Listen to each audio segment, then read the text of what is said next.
ಎಲ್ಲರಿಗೂ ನಮಸ್ಕಾರ. ನೋಡ್ತಾರೆ ಆಕಾಶವಾಣಿ ಯೂಟ್ಯೂಬ್ ಚಾನಲ್. ಇವತ್ತಿನ ಕ್ಲಾಸ್ನಲ್ಲಿ BA 5ನೇ ಸೆಮಿಸ್ಟರ್ನಲ್ಲಿ ಬರ್ತಕ್ಕಂತಹ ಪೊಲಿಟಿಕಲ್ ಸೈನ್ಸ್ DSC 9 ಅಂತಾರಾಷ್ಟ್ರೀಯ ಸಂಬಂಧಗಳ ಮೂಲ ಪರಿಕಲ್ಪನೆಗಳ ಅಂತಕ್ಕಂಥದ್ದು.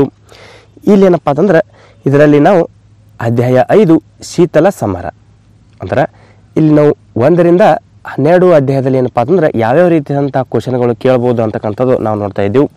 ಅದರಲ್ಲಿ ಏನಪ್ಪ ಅಂತಂದ್ರೆ ಈಗ ಅಧ್ಯಾಯ 5 ಶೀತಲ ಸಮರದಲ್ಲಿ ಯಾವ ರೀತಿಯಾದಂಥ ಕ್ವಶನ್ಗಳು 2 ಅಂಕ 5 ಅಂಕ 10 ಅಂಕದ ಪ್ರಶ್ನೆಗಳು ಬರ್ತಾವ ಅಂತಕ್ಕಂಥದ್ದು ನಾವು ಇವತ್ತಿನ ಕ್ಲಾಸಲ್ಲಿ ನಾವು ತಿಳ್ಕೊಳ್ಳೋಣ ಬನ್ನಿ. ಇಲ್ಲಿ 2 ಅಂಕದ ಪ್ರಶ್ನೆಗಳು. ಮೊದಲನೇದಾಗಿ ಶೀತಲ ಸಮರದ ಅರ್ಥವನ್ನು ಬರೆಯಿರಿ. 2 ಶೀತಲ ಸಮರದ ಉಗಮದ ಕಾಲಾವಧಿಯನ್ನು ತಿಳಿಸಿರಿ. 3 ಶೀತಲ ಸಮರದ ಉಗಮವನ್ನು ಕುರಿತಾದ ಚಿಂತಕರ 3 ಗುಂಪುಗಳನ್ನು ಹೆಸರಿಸಿರಿ. 4 ಶೀತಲ ಸಮರದ 3 ಕಾರಣಗಳನ್ನು ತಿಳಿಸಿರಿ.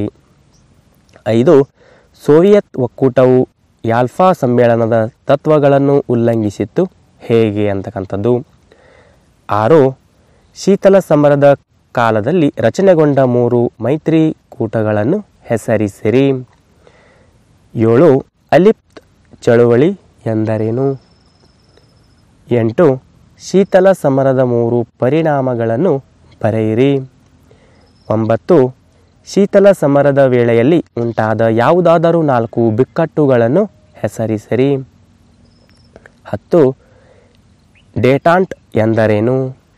11 ನೂತನ ಶೀತಲ ಸಮರವು ಏಕೆ ಮತ್ತು ಯಾವಾಗ ಪ್ರಾರಂಭವಾಯಿತು. 12 ಮೊದಲ ಹಂತದ ಡೆಟಾಂಟ್ ಕಾಲಾವಧಿಯಲ್ಲಿ ಶಕ್ತಿ ಬಣಗಳ ನಡುವೆ ಏರ್ಪಟ್ಟಂತಹ 4 ಒಪ್ಪಂದಗಳನ್ನು ತಿಳಿಸಿರಿ. 13 ಎರಡನೇ ಹಂತದ ಡೆಟಾಂಟ್ ಕಾಲಾವಧಿಯಲ್ಲಿ ಘಟಿಸಿದ 3 ಬೆಳವಣಿಗೆಗಳನ್ನು ಬರೆಯಿರಿ. 14 ಗೋರ್ಬಚೇವ್ ಅನುಸರಿಸಿದ 2 ನೀತಿಗಳನ್ನು ಹೆಸರಿಸಿರಿ ಅಂತಕ್ಕಂಥ ಈ ಒಂದು 14 ಪ್ರಶ್ನೆಗಳೇನಪ್ಪ ಅಂತಂದ್ರೆ ಈ ಒಂದು ಶೀತಲ ಸಮರದಲ್ಲಿ ಬರ್ತಕ್ಕಂಥ 2 ಅಂಕದ ಪ್ರಶ್ನೆಗಳಾಗಿರ್ತವೆ.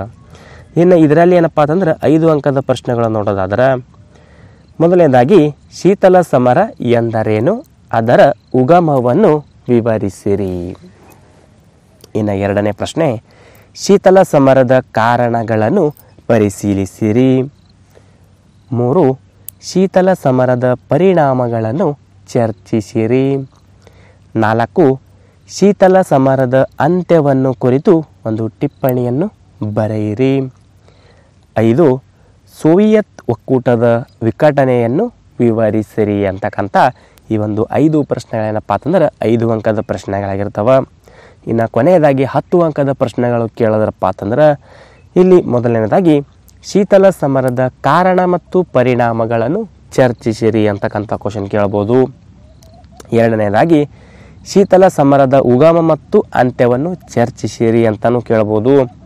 ಇನ್ನು 3 ಸೋವಿಯತ್ ಒಕ್ಕೂಟದ ವಿಘಟನೆಯನ್ನು ಪರಿಶೀಲಿಸಿರಿ ಅಂತಕ್ಕಂಥನೂ ಸಹ ಈ ಒಂದು ಅಧ್ಯಾಯ 5 ಶೀತಲ ಸಮರದಲ್ಲಿ ಸತ ಈ ರೀತಿಯಾದಂಥ ಕೇಳ್ಬೋದು. ಇಷ್ಟೇನಪ್ಪ ಅಂತಂದ್ರೆ ಅಧ್ಯಾಯ 5 ಶೀತಲ ಸಮರ ಪೊಲಿಟಿಕಲ್ ಸೈನ್ಸ್ DSC 9ನಲ್ಲಿ ಬರ್ತಕ್ಕಂಥ ಈ ಒಂದು 5ನೇ ಅಧ್ಯಾಯದಲ್ಲಿ ಯಾವ್ಯಾವ ರೀತಿಯಾದಂಥ 2 ಅಂಕ 5 ಅಂಕ 10 ಅಂಕದ ಪ್ರಶ್ನೆಗಳು ಬರ್ತಾವ ಅಂತಕ್ಕಂಥದ್ದು ನೋಡಿದ್ದೇವೆ ಅಂತ ಹೇಳ್ಬೋದು. ಇಷ್ಟೇನಪ್ಪ ಅಂತಂದ್ರೆ ಇವತ್ತಿನ ಕ್ಲಾಸಲ್ಲಿರುವಂತಹ ಮಾಹಿತಿ. ಇದೇ ರೀತಿ ಪ್ರತಿದಿನ ವೀಡಿಯೋಗಳು ನೋಡ್ಬೇಕಾಯ್ತಪ್ಪ ಅಂತಂದ್ರೆ ನಮ್ಮ ಯೂಟ್ಯೂಬ್ ಚಾನಲ್ ಸಬ್ಸ್ಕ್ರೈಬ್ ಮಾಡ್ಕೊರಿ, ಬೆಲ್ ಐಕಾನ್ ಪ್ರೆಸ್ ಮಾಡೋ ಜೊತೆಗೆ ಆಲ್ ಅಂತ ಸೆಲೆಕ್ಟ್ ಮಾಡಿದ್ರಪ್ಪ ಅಂತಂದ್ರೆ ನಾವು ಪ್ರತಿದಿನ ಹಾಕೋ ವೀಡಿಯೋ ನೋಟಿಫಿಕೇಶನ್ ತಲುಪುತ್ತದೆ ಅಂತ ಹೇಳ್ತಾ ಇವತ್ತಿನ ಕ್ಲಾಸ್ ಮುಗಿಸ್ತಾ ಇದ್ದೀವಿ. ಮತ್ತೆ ಮುಂದಿನ ಭಾಗದಲ್ಲಿ ಭೇಟಿಯಾಗೋಣ. ಧನ್ಯವಾದಗಳು.